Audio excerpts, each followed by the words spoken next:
त्र्यम्बकं यजामहे सुगन्धिं पुष्टिवर्धनम् उर्वारुकमिव बन्धना मृत्योर्मुक्षीयमामृता।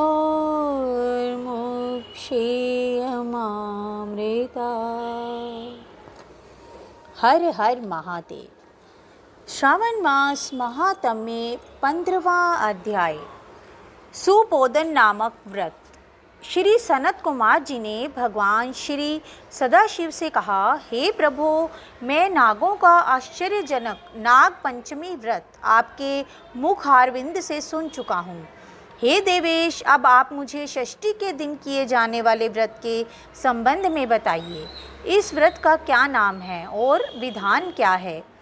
भगवान श्री सदाशिव ने श्री सनत कुमार जी से कहा, हे तात, श्रावण मास शुक्ल पक्ष की षष्ठी तिथि को महामृत्यु विनाशक उत्तम सुपोदन नाम का व्रत करना चाहिए। शिवालय या घर में भगवान श्री सदाशिव का अर्चन करके दाल, आटे, भात का नैवेद्य, नमक रहित आम का साग रखना चाहिए। ब्राह्मणों को नैवेद्य पदार्थों का बायना देना चाहिए। जो मनुष्य विधि पूर्वक इस व्रत को करता है उसे बड़े भारी पुण्य की प्राप्ति होती है। इसके संबंध में तुम्हें मैं एक प्राचीन कथा कहता हूँ। रोहत नाम का एक राजा था। उस राजा के यहाँ बहुत समय तक संतान नहीं हुई। उसके पुत्र की प्राप्ति के लिए कठिन तप किया। तप के द्वारा श्री ब्रह्मा जी ने प्रकट होकर उस राजा से कहा, राजन, तुम्हारे भाग्य में पुत्र प्राप्ति नहीं है। लेकिन राजा इस पर भी पूर्ववत तपस्या में लीन रहा। ब्रह्मा जी दोबारा प्रकट हुए और राजा से कहा, राजन, तुम्हें जो पुत्र मैं दूंगा वह अल्पायु होगा। इस पर राजा और रानी ने सोचा कि अल्पायु पुत्र ही सही, एक ताक उसकी प्राप्ति से बंध्यापन हट जाएगा और दूसरे इस लोक में अपुत्र होने की निंदा मिट जाएगी। श्री ब्रह्मा जी के वरदान से राजा के यहाँ शोक और हर्ष से युक्त पुत्र हुआ। राजा ने जात कर्म आदि संस्कार बड़ी धूमधाम से किए। राजा रोहित तथा रानी दक्षिणा ने पुत्र का नाम शिवदत्त रखा। डरते डरते राजा ने राजकुमार का उपनयन संस्कार किया। मृत्यु के भय से राजा ने उसका विवाह नहीं किया। जब राजकुमार 16 वर्ष का हुआ तो उसकी मृत्यु हो गई। ब्रह्मचारी पुत्र के मरने से राजा दिन रात चिंतित रहने लगा, क्योंकि जिस वंश में ब्रह्मचारी की मृत्यु होती है वह वंश नष्ट हो जाता है और उसकी दुर्गति हो जाती है।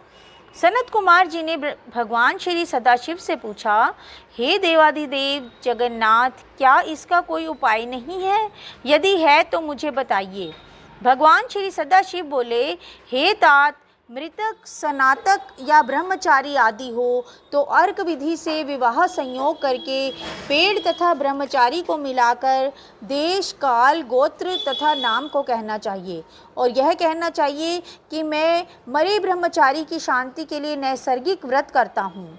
पहले सोने से आभ्युदायिक कर अग्नि स्थापन तथा आधारा, वाज्य, संज्ञक आदि आहुति देनी चाहिए।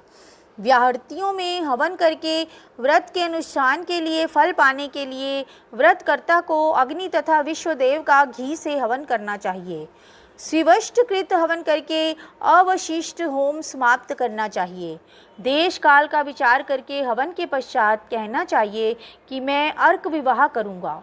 सोने से आभ्युदिक करके पीपल शाखा तथा शव को हल्दी और तेल से लेप कर पीले सूत द्वारा वेष्टित आधारंत हवन करके अग्नि, बृहस्पति, काम 4 व्याहृतियों से हवन करके शिवष्टकृत संज्ञक होम कर कर्म को समाप्त कर देना चाहिए तथा यथाविधि पीपल की डाल और मृत शव को जला देना चाहिए। मृत्यु की संभावना हो तो इस व्रत को 6 वर्ष तक करना चाहिए।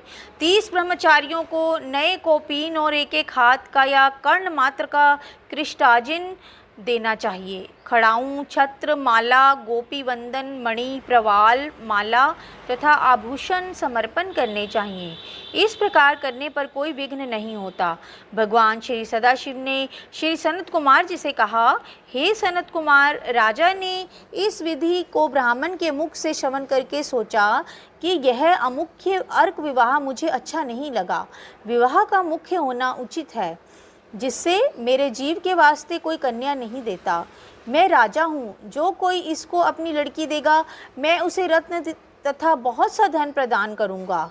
उसके शहर में एक ब्राह्मण रहता था, जो कि उन दिनों बाहर गया हुआ था। उसी पहली मृत पत्नी से एक लड़की थी। उस ब्राह्मण की दूसरी पत्नी बहुत ही दुष्ट थी। उसने ढासे तथा पैसों के लालच में राजा को लड़की देना स्वीकार कर लिया। उसने 1,00,000 रुपया नकद लेकर राजा को अपनी सीत की 10 वर्षीय कन्या उसके मृत लड़के के लिए दे दी। उस लड़की को लेकर राजा के सेवक शमशान भूमि में गए।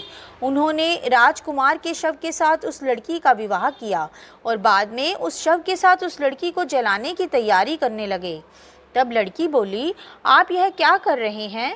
लड़की की बात सुनकर वे सब दुखी होकर बोले, यह तेरा पति है, हम इसकी देह को जला रहे हैं।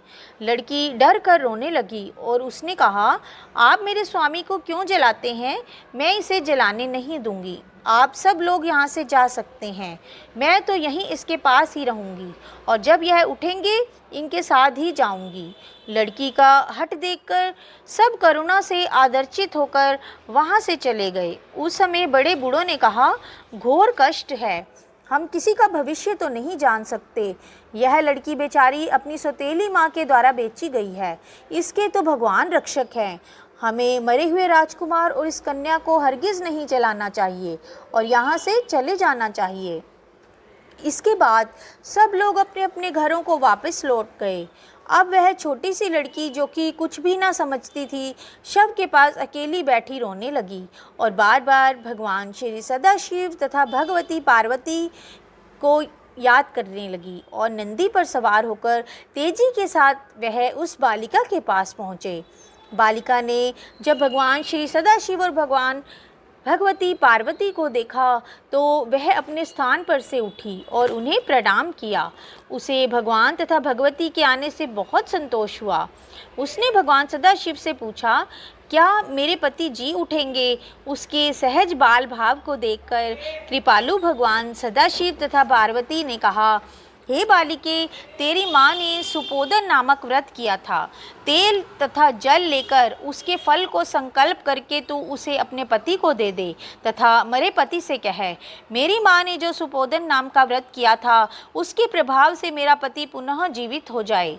बालिका ने भगवान सदाशिव तथा पार्वती के आदेश के अनुसार वैसा ही किया। शिवदत्त तुरंत उठकर बैठ गया। भगवान सदाशिव तथा पार्वती उस बालिका को व्रत करने का आदेश देकर अंतर ध्यान हो गए। श्री सदाशिव और भगवती पार्वती के जाने के बाद शिवदत्त ने उस कन्या से पूछा, तुम कौन हो और मैं किस प्रकार यहाँ आया हूँ? बालिका ने शिवदत्त को सारी कथा सुना दी। इस प्रकार रात बीत गई।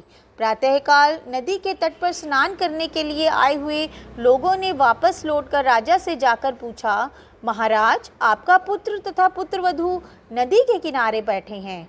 राजा सारा हाल सुनकर अत्यंत प्रसन्न होकर बाजे गाजे के साथ नदी के तट पर गया।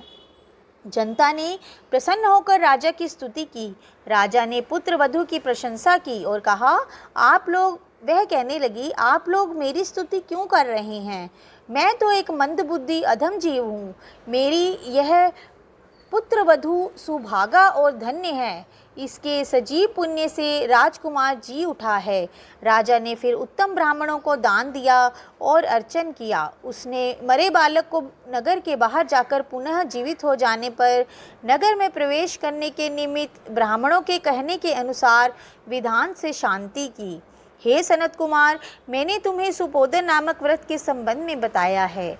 मनुष्य को चाहिए कि इसको 5 वर्ष करने के पश्चात उद्यापन करें। भगवान श्री सदाशिव तथा भगवती पार्वती का प्रतिदिन अर्चन करके चरु तथा आम के पत्तों द्वारा प्रातःकाल हवन करना चाहिए। पूर्व विधान से व्रत में नैवेद्य तथा वायन देना चाहिए। इस प्रकार व्रत करने से मनुष्य का चिरायु पुत्र की प्राप्ति होती है और अंत में वह शिवपुर को जाता है।